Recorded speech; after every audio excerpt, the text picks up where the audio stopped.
You don't need a meal plan. In today's video, I'm going to show you how to create your own meal plan that is also calorie friendly. So you can still create your own meal plan and be in a calorie deficit, track your macros, and be perfectly fine calorie-wise and achieve your goals calorie-wise, weight loss-wise, or anything else, or whatever your goal is. Either it's weight loss, or it can be even muscle building, or maybe weight gain. Anything. You can create your own meal plan. That's the point. You don't need a meal plan that they are selling to you or you download from the internet, especially if it is something restrictive or even complicated. You know, sometimes meal plans can be complicated or with ingredients that are not so easy to find anywhere or maybe where you live. But in this way, you are able to create your own plan, your own meal plan from your own foods, what you like to eat. So let's get into it, because I'm going to talk about meal planning today. So in the previous video, we have discussed that one of the biggest skills, the most important skills that you can maintain is planning. Planning is very important if you want to achieve something in fitness, because anything that you don't plan is not going to happen. And about 60% more chance you have that something is going to happen if you plan it. If you put it in your agenda, then it's going to happen, right? Like when you are working and you have planned meetings with your colleagues or with projects and other experts, you are going to do those big meetings 100% because they are planned in your agenda. The same goes to fitness. You must plan everything into your agenda. If you take a walk, you have to plan when. If you do your groceries, you have to plan when. If you meal prep, you have to plan when you're gonna do it, how long it's gonna take, what you're gonna do. So everything needs to be planned in order to achieve success. So if you didn't achieve weight loss before, and maybe that's been a big goal for you, and you failed, maybe you didn't plan enough. So missing the planning is also a big factor of the success or not success. So if you plan well and you plan everything, then there's much more chance that you are going to execute actually the tasks that you have planned for yourself. They sit in your agenda. So one of the things I advise and what I do is always I make a big grocery shopping each and every week. I go to a supermarket that is more far away than where I live, because where I live there's just a small grocery store. I cannot get everything I want here. So once a week I plan into my agenda. Usually it's Friday or Saturday or even Sunday, it doesn't really matter. When I have time, it also depends with other activities in the family or kids activities. Then I plan on this day I'm gonna do grocery shopping. Before the grocery shopping, I'm creating a list of groceries. Before I'm creating the list of groceries, I plan what foods we're gonna eat the next week. And you can start to list this for yourself. You can start to create a list what to do first. First, you have to plan what you're gonna eat. Today, I aim for breakfast, lunch, and dinner, what I'm gonna eat, what the kids gonna eat, what everybody gonna eat, for three main meals, and optional snacks, one snack per day for myself and for others to have available snacks in the fridge. Also for myself, something easy to prepare. So 3 meals plus 1 snack available for the whole week, throughout the whole week, to be enough. So I don't have to go shopping one more time, spend more money, because also if you tend to go too many times shopping, you tend to buy things that you actually don't need. Also, when you are preparing your meal ahead, or at least your plan ahead, then you know exactly what you're gonna eat, and those extra additional snacks you won't need that you sometimes put in between, because you exactly know when you're gonna eat what. So if you miss that step, you're gonna have decision fatigue and you're gonna reach out for certain foods that maybe were not in the plan, or most probably were not in the plan, and are not helping your progress, your fitness progress. So planning is what you need right now, especially if you are a beginner. But in general, I still plan. I'm not a beginner and I'm still doing this. So this is something that you, as a skill that you have to maintain for the rest of your life. If you do this and you always plan, you always prepare, you always know what you're gonna eat each and every meal, you are prepared, then it's almost impossible to gain weight, gain fat, and become obese, for example. So I make a detailed grocery list. It also helps you to avoid impulse buys. And I always encourage, and I always do prioritize whole foods for myself, which means the whole foods are the foods that are not processed yet. So like vegetables that you buy at the vegetable section, fruits that are unprocessed, pasta, rice that needs to be cooked, oats, barley or quinoa that still needs to be cooked, the raw foods, the whole foods, potatoes, sweet potatoes, like meat that is uncooked, and raw fish, chicken, these kind of things I aim to buy. Of course, what I mentioned, I plan the meals ahead before I shop. So when I plan my meals before I shop, because you have to plan the week ahead before you know what you're gonna buy, right? So that's the step one. I sit down, and what I encourage is to plan your meals, each and every meal, breakfast, lunch, and dinner, around the protein. So choose your protein first. What protein you're gonna eat? So maybe your breakfast, you're gonna choose eggs, or maybe you're gonna choose oats, or maybe you're gonna choose Greek yogurt.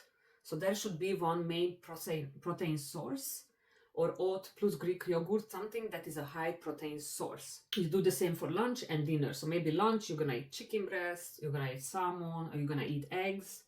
Me personally, I choose every day breakfast, usually I eat oats, high protein oats, so I add a little bit of protein powder in it to hit that 25 to 30 gram protein at least.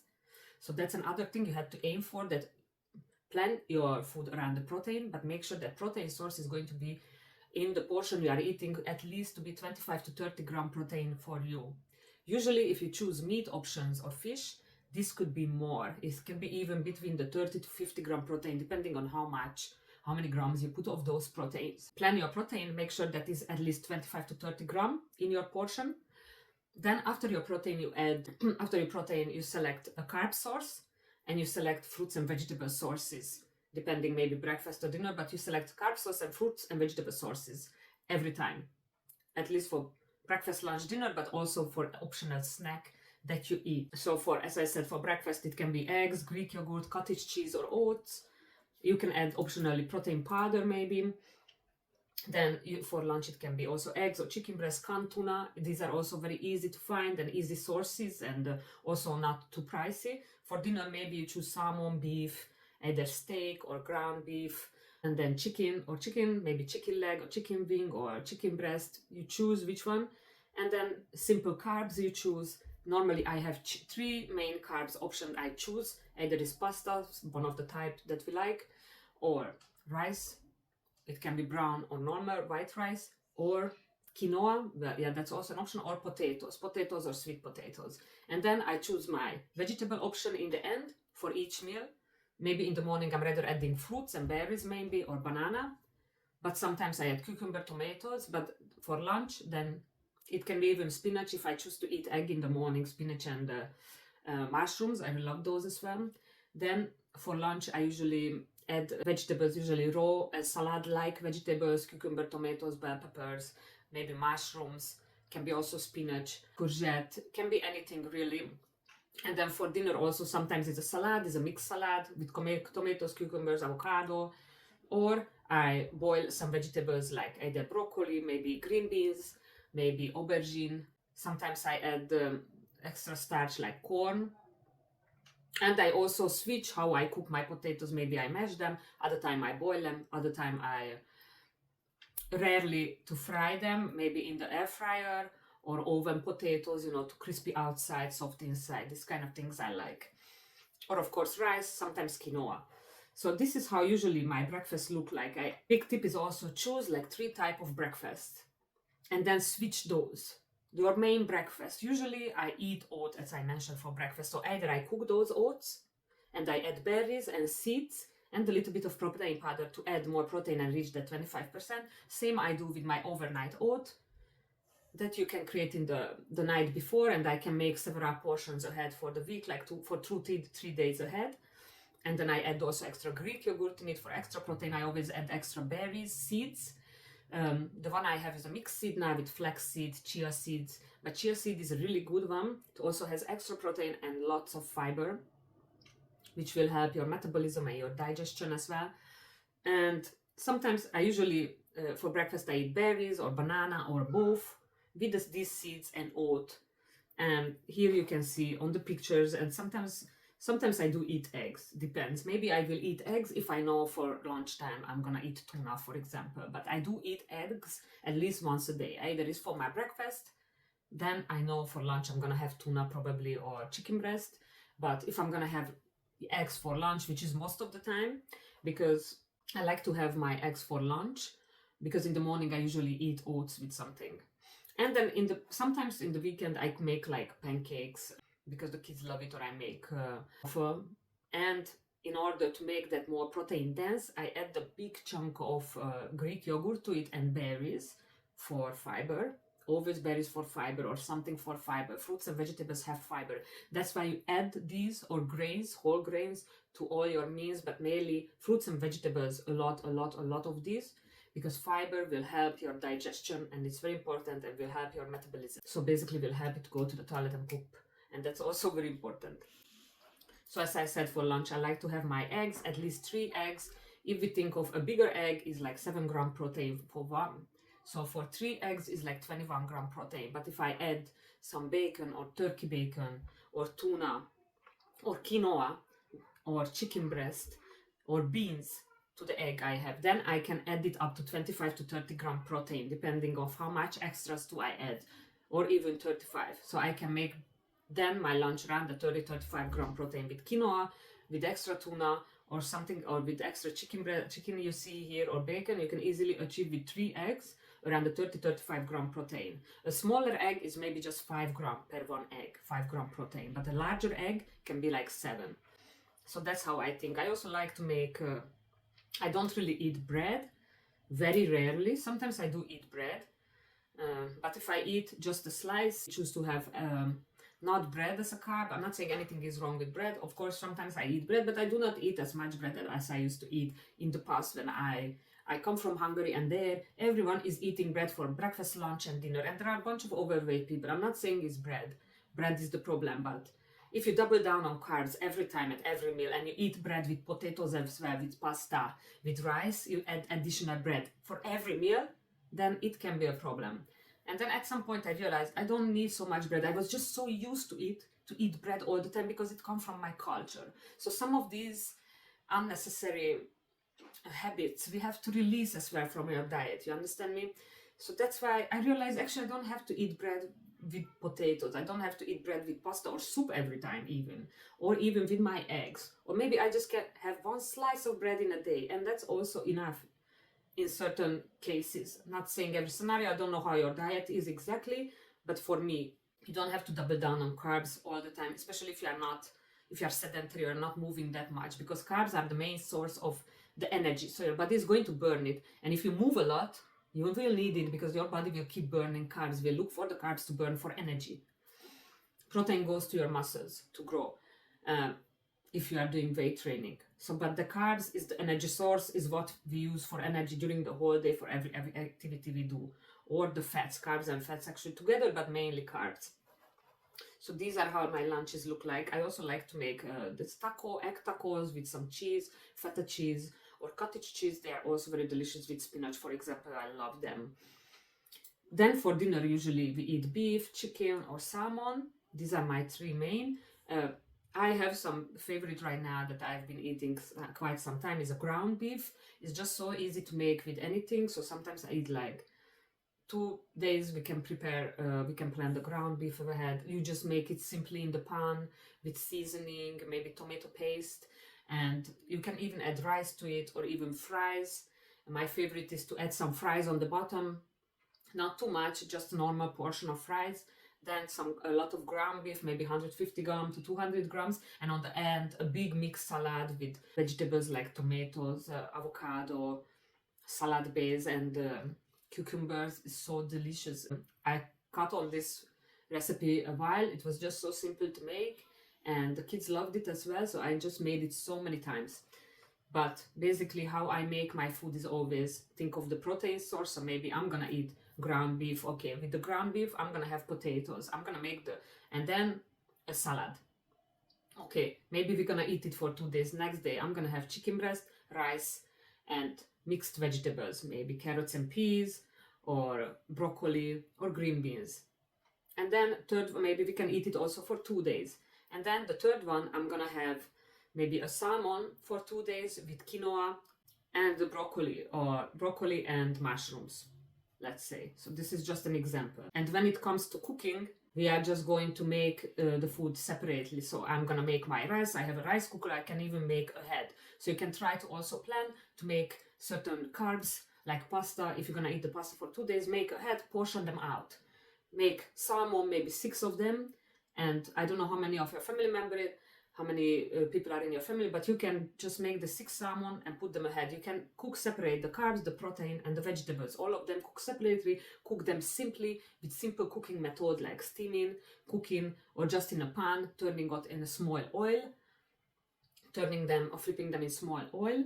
Vegetables, just boil them. Many times I just boil the vegetables, very simple. Broccoli, carrots and peas, I buy them even in a frozen pack. Salad is super easy to make. I buy a pack of mixed salad and I add just my extra avocado, tomatoes, cucumber to it, and it's a super healthy, delicious salad.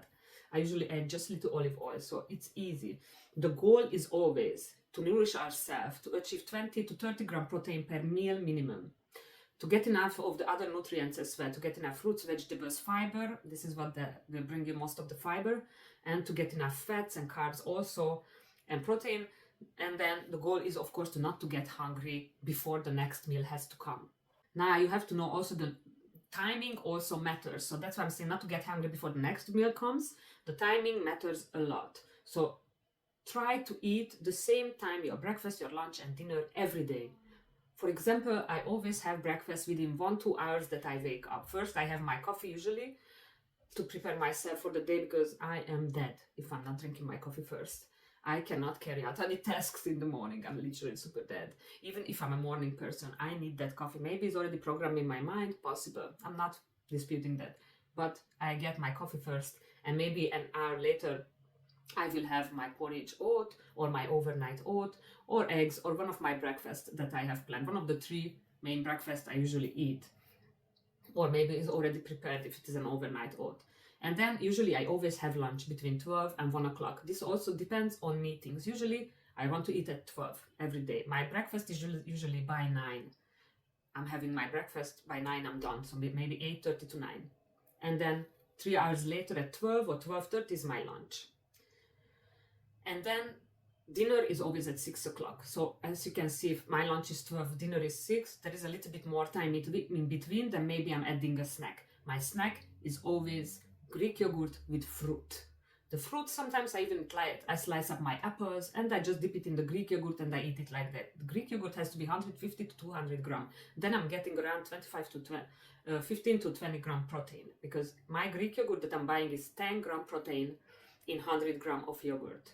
So I'm not a calculator, but because I've been tracking before, or I've been aware of food labels and how much of my meals containing how much protein or macros containing, I'm kind of aware of the protein sources and how much each food that I'm eating, how much protein it contains. So this is it.